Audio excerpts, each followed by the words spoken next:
Hello and welcome to another video from fantasyfootballscout.co.uk.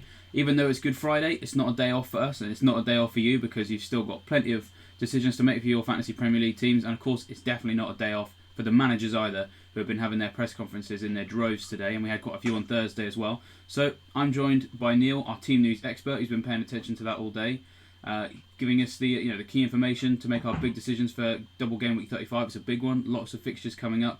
How are we going to work out who's going to play in two matches? Well, as I said, here's Neale to start us off with some news on Manchester City.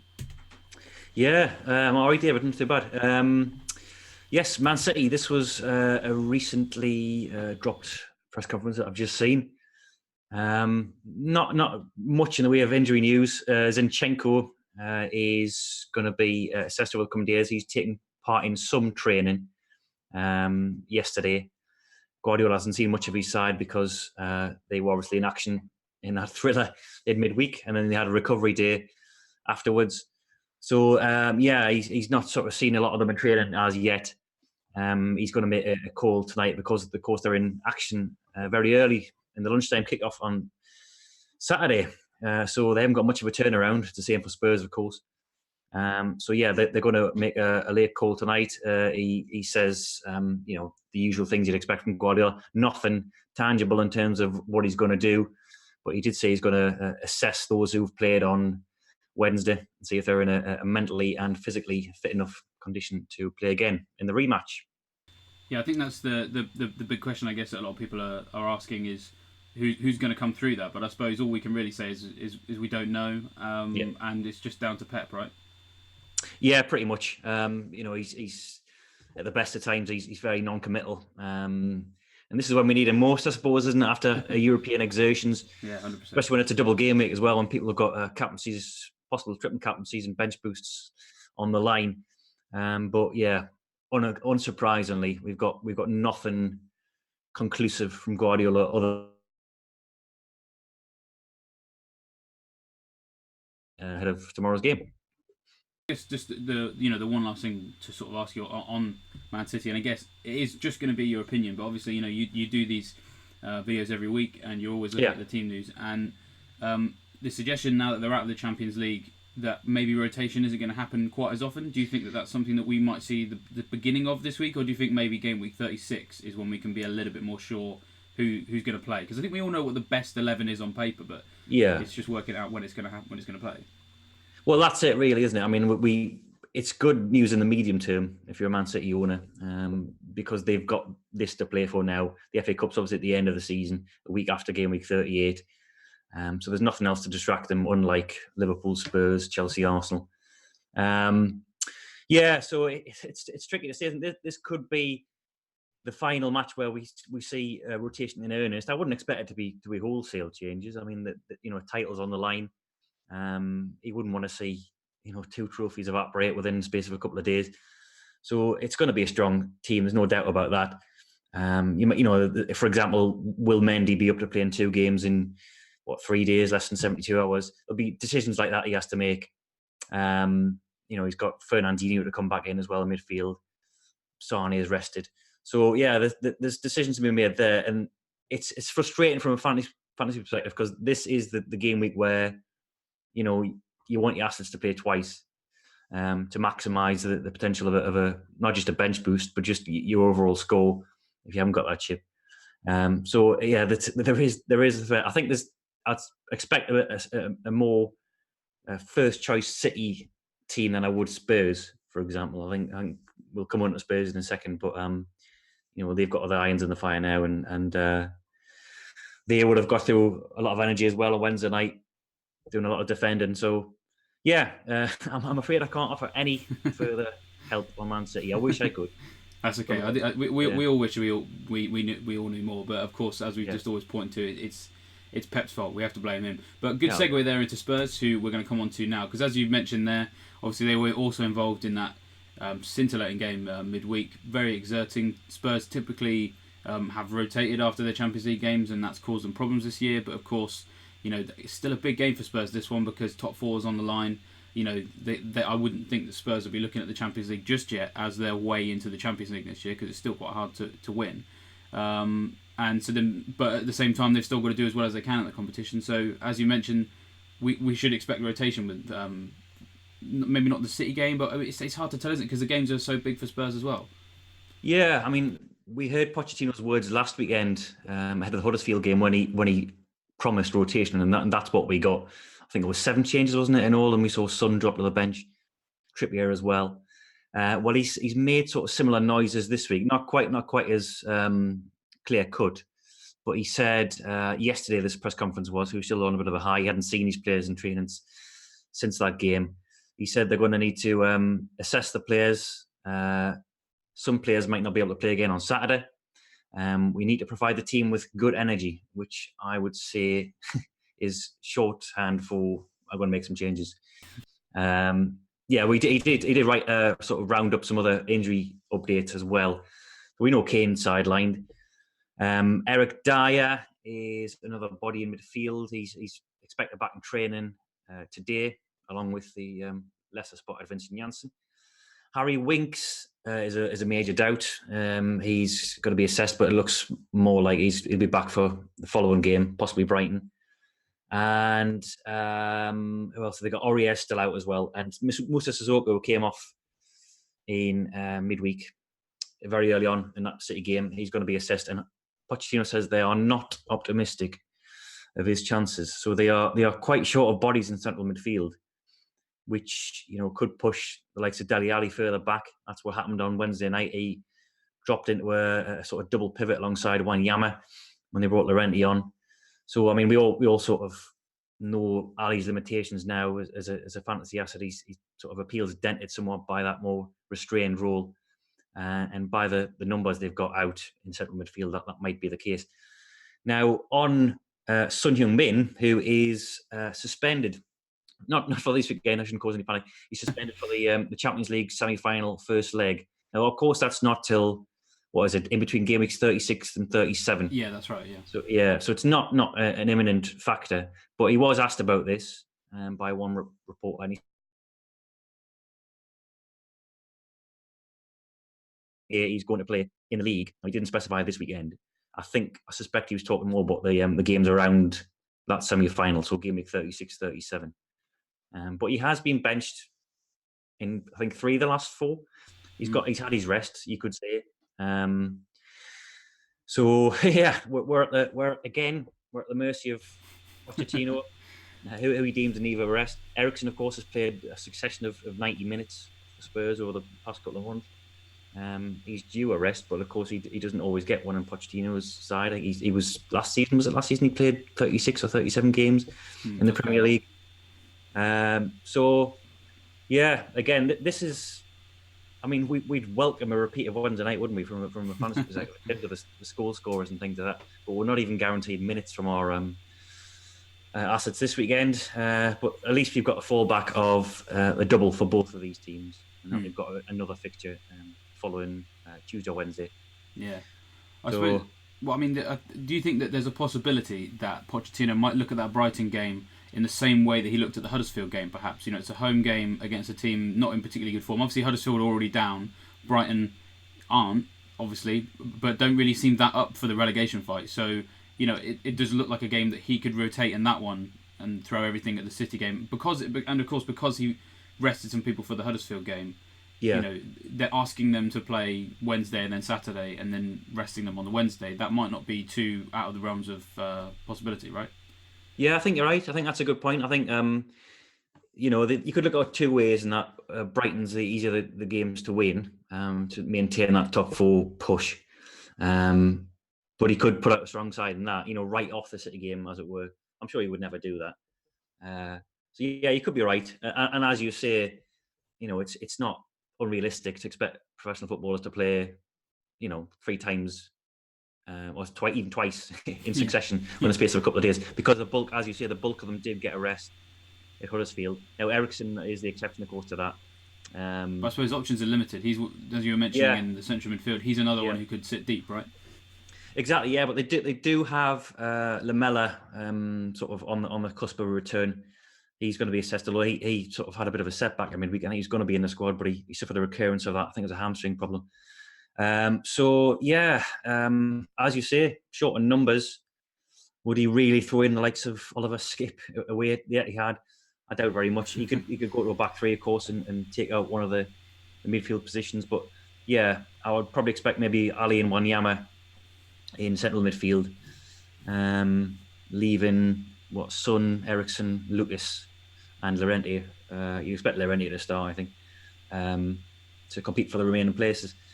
So yeah, it's much uncertainty, but at least Pochettino has sort of intimated that he's going to inject some fresh blood into our team, so we are prepared for a degree of rotation, either on Saturday or next week against Brighton. Yeah, well, I mean, he obviously promised us rotation for the Huddersfield game. I personally ignored that for some reason and still went all in, and then he gave us exactly what he promised, so maybe he does the same again this time. Well, obviously a lot of people may be looking at Man City and Spurs, if they're looking at some of those players and thinking, well, for this double game week it feels really hard to get too excited about them. Handily enough, we do still have a team that we're only playing once, and also in the title race, and that's Liverpool, and it's a very nice fixture. It's Cardiff, so if people are looking for single game week options, it does look as if it's going to be a lot easier to predict the Liverpool team for double game week 35 than it would be to work out who's going to play for Man City or for Spurs. Yeah, I would say so, David. Yeah, it's the fact that they've got an extra day's recovery as well. They played on Tuesday night, and they're not playing till they played on Wednesday, but they're not playing till Sunday against Cardiff in the 2 time kickoff. So they've got an extra day of recovery, and they coasted in the second half against Porto. He could even afford to take off, you probably saw this, Alexander-Arnold and Robertson midway through the second half. So they've had a welcome breather in terms of managed minutes. He does have a near fully fit squad, so there is competition for places. So Lovren's expected to recover from illness. Lallana was part of the travelling party in Portugal. Didn't make the 18, but expect him to recover. Even, Gomez saw some minutes off the bench. And Oxlade-Chamberlain, who we've kind of forgotten about when he was even written off early in the season, is likely not to feature again this year. He's played a couple of times for the under-23s, and Klopp said this afternoon that he's in contention, which sounds ominous if you're an owner of a Liverpool asset, but I think that's more the fact that he's just, he's in and around the squad now. And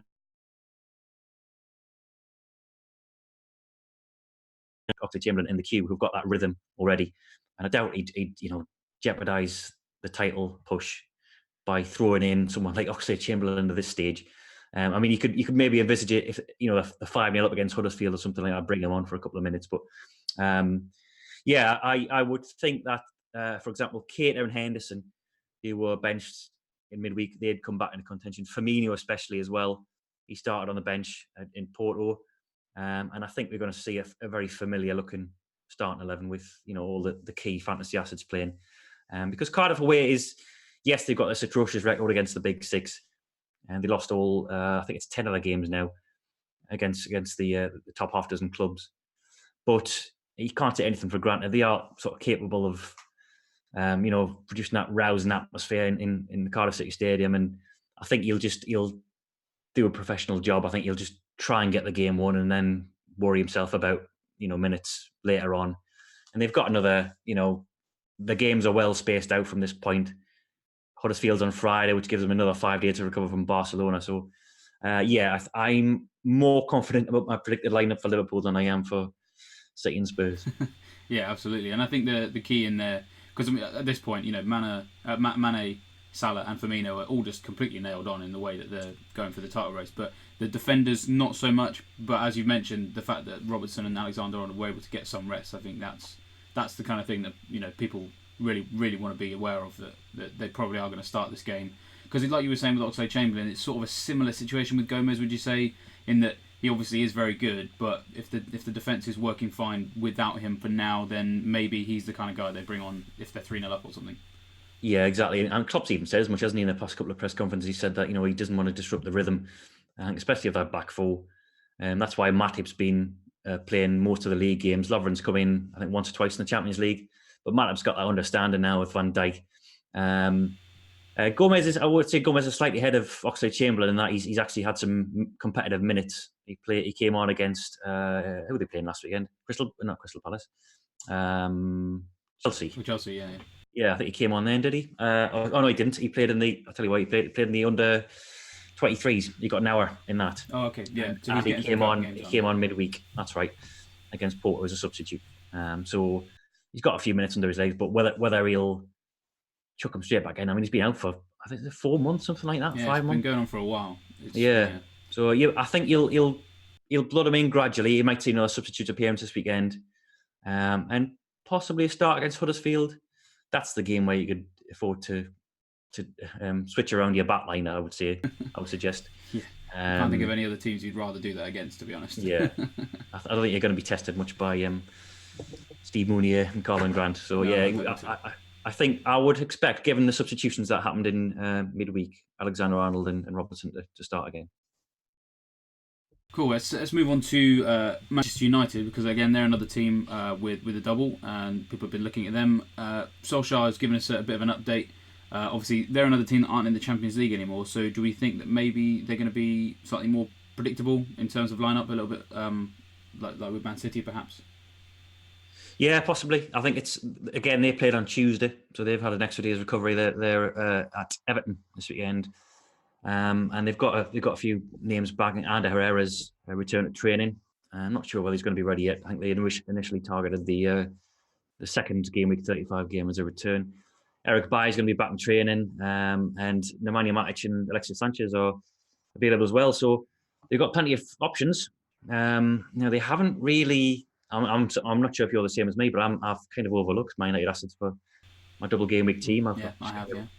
Written them off a bit. And although Pogba was on target twice last weekend, it was from the spot, and it was a very unconvincing performance. Another one at home against West Ham. They didn't really convince against Watford before that, or even Southampton, really. And yes, they're still scoring goals, I suppose, but they're leaking them at the other end as well. So, Solskjaer's, he's got this one competition to aim for now. And as you say, I would expect the rotation to abate, because they've sort of tinkered with a team around the Champions League games. We'll remember the Fulham game before the PSG tie when Rashford was benched. I think whatever his first strength team is, and that's obviously down to him, then I'd expect to see it for much of the rest of the season. There's been some sort of chronic underperformers of late. I think Martial's not really pulled up any trees, and Lingard's disappointed.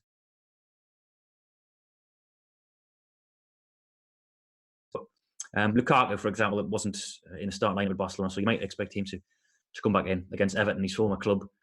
So they've got the returning bodies as well, who'll add to the selection head here, sort of Herrera and Bailly coming back. But as you say, out of Europe, no distractions, and I would expect a near full strength team, I think, from now until the end of the season. Yeah, although I think you're definitely onto something when you just point out that there are a lot of underperformers there, and I think that Man United just seem like a team this week, like some of the other premium teams we've talked about in this particular video, that really uninspiring for this particular double game week, which is why there has been quite a lot of interest in the likes of Watford. They're offering the prices there look great. A lot of those players have had form when they're fit, but of course this is the big issue, and I can see from the live chat pretty much since we started that everybody has been just waiting until we get to the Watford section. Well, we're finally here. Try not to be too excited, because as you're about to tell us, Neale, we're a bit short of clear-cut information on some of the players that are yellow flagged right now. Yeah, the big news is Tom Cleverley's out. That's the one everyone's waiting on, I'm sure. Yeah, so Holebas, Cleverley, Quino and Penaranda, they're the 4 red flagged Watford players. The 2 that everyone's worried about, and especially one of them is Delafeu and Pereira. So both still yellow flagged. Delafeu was set to be fine the previous weekend as well. He'd been in training all week ahead of that game against Arsenal. Didn't play. Wasn't even in the squad. Pereira missed out. That injury wasn't disclosed before the match. So they've, Gracia said yesterday they both trained with the team, and they're going to see tomorrow how they are to play. So they're going to decide. That'll be today, because the press conference was last night. Now, I watched this press conference in its entirety, and those were the words that they're going to make a decision tomorrow. On Watford's site, there's a quote from Gracia, which is either from an embargoed section or from an interview that he's given directly with the club, where he says he's optimistic on the pair. So that's something to bear in mind as well. And the fact that Deeney's suspended for 3 games, that appeal's been upheld. Is that the right word? Not yet. Yeah, I think, I don't want to spread false rumors. Yeah, so he's going to be out for 3 games. So that's one man short in the striker department.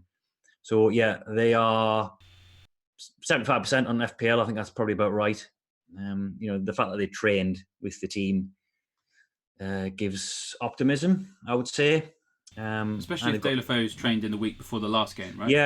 Yeah, exactly. Yeah, I mean, I'm taking Gracier for his word, in that he said he trained all week. So unless he's had a relapse with that injury, but he didn't seem overly concerned in the press conference. And again, they've got 2 bites at the cherry in 35.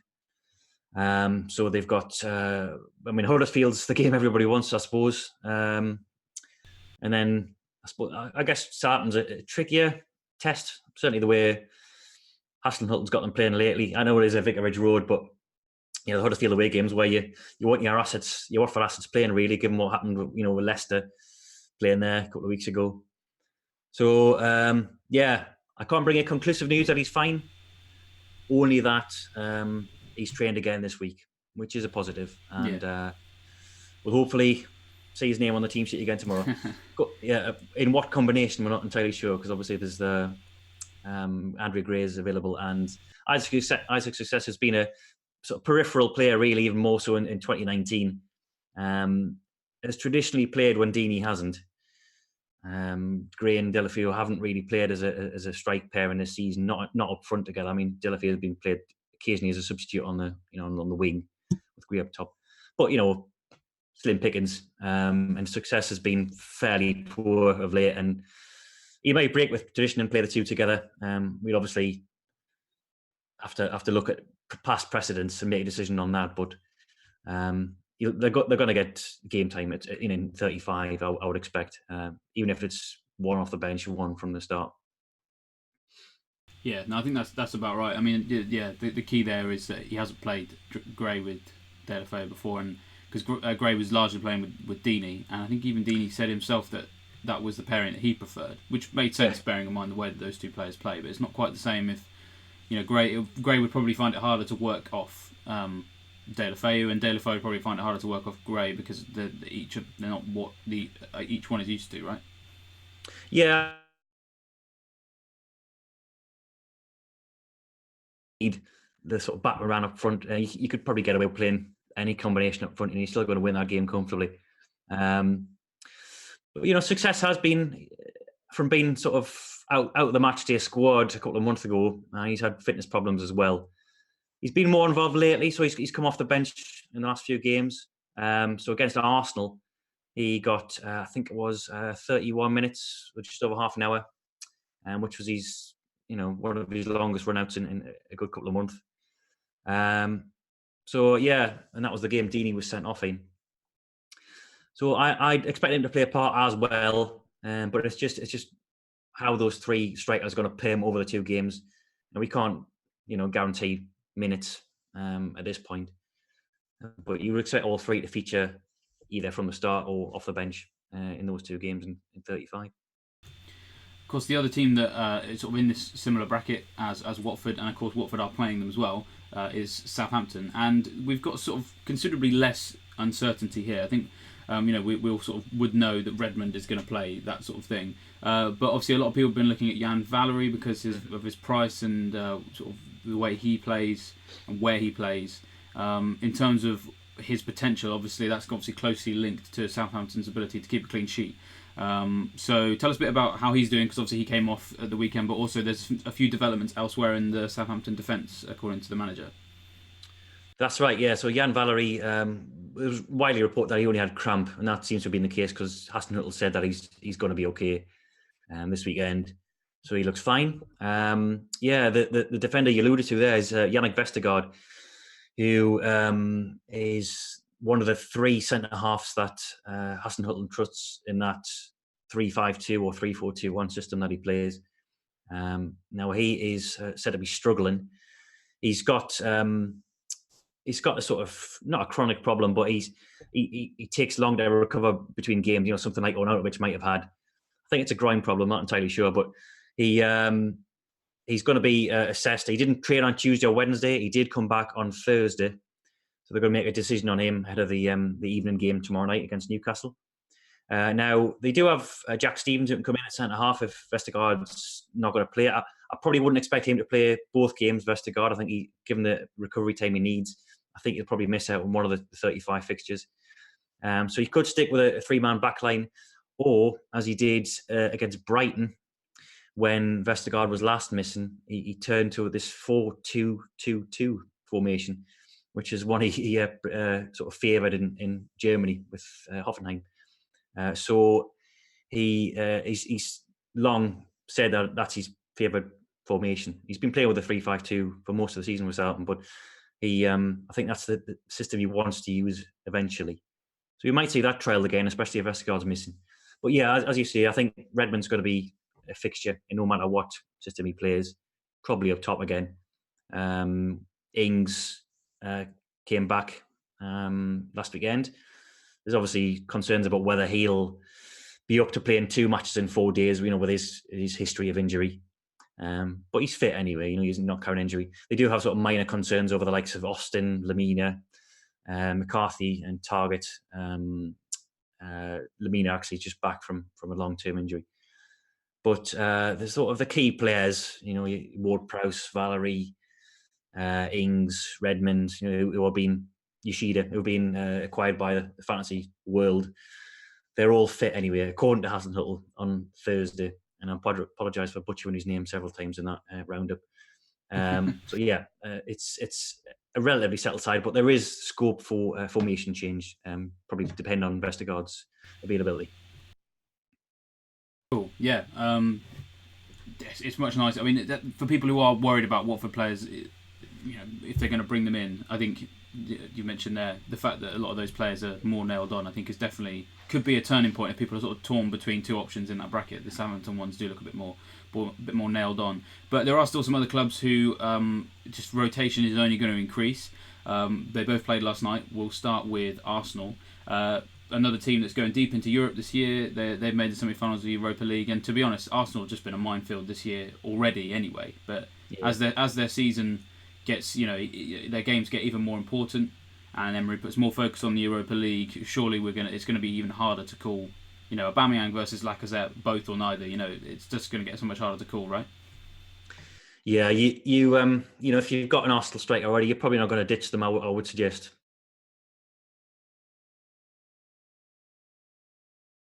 Off getting them in the first place, like the fact that you never know.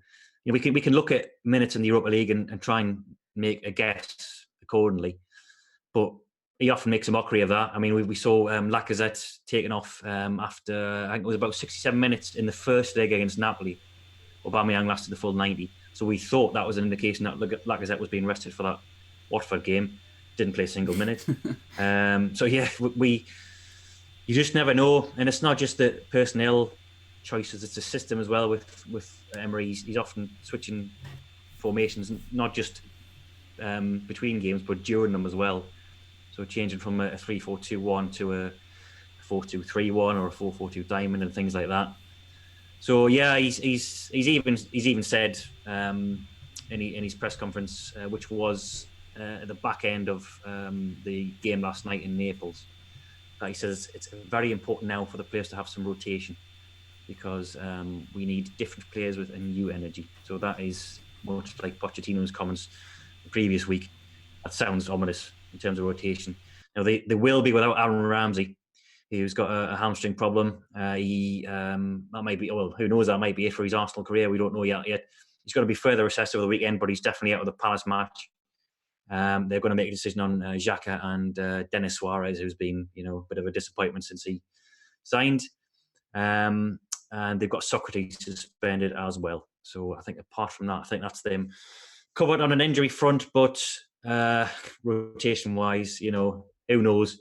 And the fact that they have got 2 fixtures in 35 as well, you're going to expect some further rotation there within the game week itself. So good luck if you're an owner. That's all we can say on Arsenal, right? Yeah. You'll get minutes. You'll get one start. I've no doubt out of your assets at least, and then some minutes off the bench, which may be enough for some people. And they've got some decent games within that. Palace are short of 2 centre halves, so they could fill their boots in that one game, and anything else is a bonus. But yeah, another team where rotation is a big worry going into this weekend. Well, of course, also playing on Thursday night was Chelsea as well.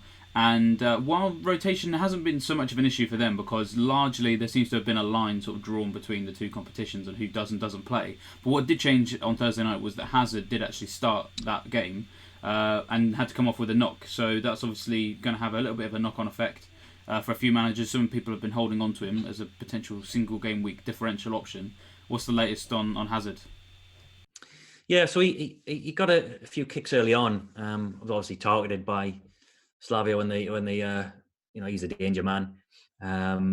He carried on though. He lasted 65 minutes. I think it was probably always the intention to bring him off as long as Chelsea were in a winning position.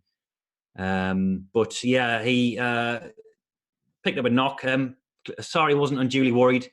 He said nothing serious, and it's a strong knock. He said. And he thinks that they're going to be able to recover him, those are his words, for the match on Monday. And it is on Monday, so that's an extra day of recovery. I think it's just, bruises, impact injuries from some rugged challenges rather than anything serious. So I'll probably expect him to play, but it's it's a worry that you don't need if you're holding on to him for Monday. I was sort of mildly surprised to see him on the team sheet last night, but sorry, obviously wanted to get the job done, and they did that, I suppose, in a roundabout way. Yeah, just about. Yeah. So I think, apart from that, Alonso wasn't involved last night. There's sort of rumours of a glute injury for him. And Rudiger is a more serious doubt. He's got this, I think it's a knee problem. So he is, it looks like that he won't feature. Last I heard anyway, we're because of the Europa League games last night, we often don't get a press conference on the Friday. We have to go off what they say the previous night. So unless I hear any different, I expect Rudiger to be out. And Hazard flagged an FPL, but it's not serious. It's just a knock. So hopefully, if you're an owner, he'll be fine for Monday night. Nice one. Yeah, let's just finish on one particular manager who has come in for a lot of stick recently. It doesn't appear to be any injuries at Bournemouth right now, but do we believe Eddie Howe anytime he opens his mouth? No. I've learned the hard way. We even saw last week against Steve Cook just suddenly appeared from nowhere. He had been sort of back in training, but I think he'd only had like 1 or 2 training sessions after a large spell on the sideline. So, yeah, I never know with him. He says the likes of Rico, Daniels, Francis, and Cook are all out. Lewis Cook are all out for the season, but you wouldn't be surprised to see one of them just spring out and play. But yeah, he says much as before and just swept the rug from under our feet. But they are off the back of a 5-0 win. I think certainly in terms of rotation, I'd be surprised if he did anything because it was an exhilarating performance, and they have got Fulham at home, so he could experiment. I think they're pretty much safe now. But and we saw also Artur Boruc back in goal last weekend. Anyone who's still hanging on to him as a budget keeper, he returned after Begovic's fairly awful display the previous week. So yeah, believe everything Howe says, with a pinch of salt and all that. But very quiet on the injury front today. Do you want me to whip through the rest of the sort of single game makers? Yeah. Just round up any sort of standout quotes. Bardsley is going to be touch and go for Burnley. I wouldn't expect him to be featuring in many people's teams. Harry Arter is a major doubt for Cardiff. They've got Liverpool this weekend. Again, not someone who's going to be in many people's teams, but the fact that they're playing Liverpool, that I suppose weakens them to an extent, but they did have roles in there against Brighton and they won 2-0. Palace, who are up against Arsenal. Now, they've already got Sacco and Tompkins out. They've lost Jeffrey Schlupp today to a season-ending injury. Oh, that's a shame. He's out for the remaining 4 games, I think, for them. Everton, Andre Gomez is banned for 3 games. So they might have something like Schneiderlin coming in for the Man United game. Fulham have lost Fosu Mensah to knee ligament surgery. Huddersfield have got variety of problems. Carlin Grant, who's a sort of main striker. Now, again, no one's going to be owning these players, but they're playing Watford. So if you've got a Watford defender, now he's been a sort of main goal threat of late. Carlin Grant, he's got an illness and he's been feeling weak and things like that. So he still might play, but he's certainly a doubt. All quiet in Leicester front if you're sticking with their assets ahead of the West Ham game. Newcastle, again, they lost Lejeune and Longstaff to season-ending injuries, but nothing else much there. And I think that might be it. Wolves, we've heard nothing from Santo to suggest there's any problems. And West Ham, I think, are the remaining team we've got to cover. They've got a few injury problems, actually. Nasri and Lanzini are probably out. Wilshere is back in contention, and Onatovic is fine after illness. But they have got a doubt over Javier Hernandez, who is got an ear infection or something. But yeah, he's the latest in a long line of West Ham players to be flagged on FPL this season. So they've had a long time, West Ham. They have. I mean, I'm sure West Ham fans will strongly disagree based on some of the performances, but I think Pellegrini's done all right, really. In the grand scheme of things, given the amount of players he's had out. But I think that might be us brought up to speed. Just checking through, I think that's everybody covered. Yeah. Anything else? Anything else we'll find this afternoon? Just check on the site, check on the Twitter feed, and we'll have it covered. We'll round everything up in a team news article, and if anything late breaks, we'll keep you posted. Yeah. It's every now and then we get a few managers a few bits and bobs come out after the video just because of how it all works out. But yeah, as you say, you've been very thorough on that one, which is really what we need ahead of a double game week. So much debate about who is going to play, who isn't going to play, across these fixtures. A few people have just sort of been mentioning in the chat, they were wondering why we hadn't sort of mentioned Wolves yet, and it's probably just worth pointing out that Wolves just you've just mentioned there, but they were always mentioned in passing whenever you do these videos because they just seem to be immune to injuries. It's crazy. Yeah, and also the fact that Santo he's, as I said before with the videos with Joe, he's not the loquacious type. He doesn't really talk at length. The press conferences are well under 10 minutes every time. And yeah, as you say there, being lucky with injury or just well managed. There's not a great deal. I can't really think of any significant injuries really, apart from Johnny was out for about 6 weeks, wasn't he? And Jota had a couple of weeks on the sidelines, but all the big guns have been mostly fit and available this season. So I think that's again the case for double game week 35. They've been away in Marbella this week on a sunny break, so hopefully they're rested. They did look very tired last weekend, didn't they, against Southampton? So yeah, as long as they're not already quite literally on the beach. That's what they have been. They've had the beach all day, and then they're back in the West Midlands. So. Nice I think I'll let you know because I haven't actually seen it. I've been following Expression Star on Twitter, their coverage of it. We haven't got the video yet. That'll hopefully come through in the next half an hour or so. But it doesn't sound like there's anything of note from an injury point of view. And that is the best news, is when there is no news when it comes to injuries. Absolutely. Yeah. Thanks very much for all of that, Neale. It's great to get all that on a Friday afternoon. Good luck with your game week, Neale, and good luck to everybody else watching this video. It's big game week coming up. Could be season defining for many people. So the best of luck to all involved. Yep. See you later, everybody.